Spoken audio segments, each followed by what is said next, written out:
A bill that would restrict mail-order abortion pills is receiving mixed reactions. Supporters say it's a safety-focused bill. Those against the legislation argue it spreads misinformation and reduces access. KCCI's Kayla James was at the State House today as House lawmakers heard from concerned Iowans. People who were for or against the bill spoke up with their concerns for about 20 minutes before House lawmakers voted 2-1 to move the bill forward. In a packed room with every seat taken, some Iowans spoke up against the bill. Iowans need you to make wise decisions on our behalf. Please vote no. And some shared their support for what could come if it's passed. And we're thankful that this bill provides an opportunity for women who are harmed to get justice. The bill, House File 2563, refers to mifepristone and misoprostol as abortion-inducing drugs.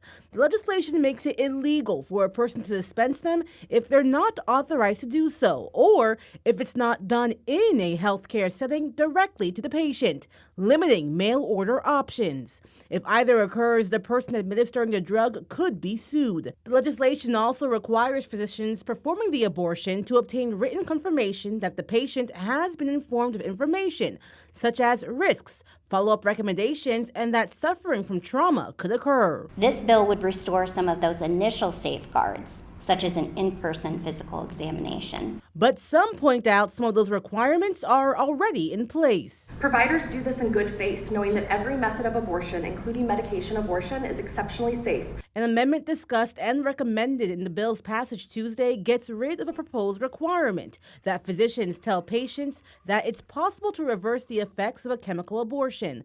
Some say this eliminates some of the misinformation they believe is in the bill.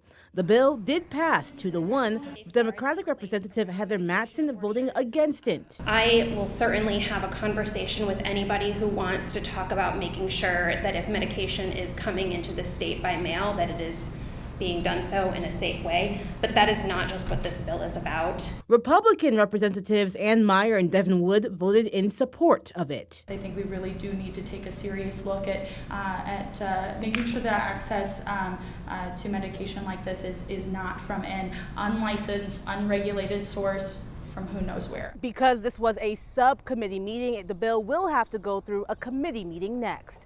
At the State House, Kayla James, KCCI 8 News, Iowa's news leader.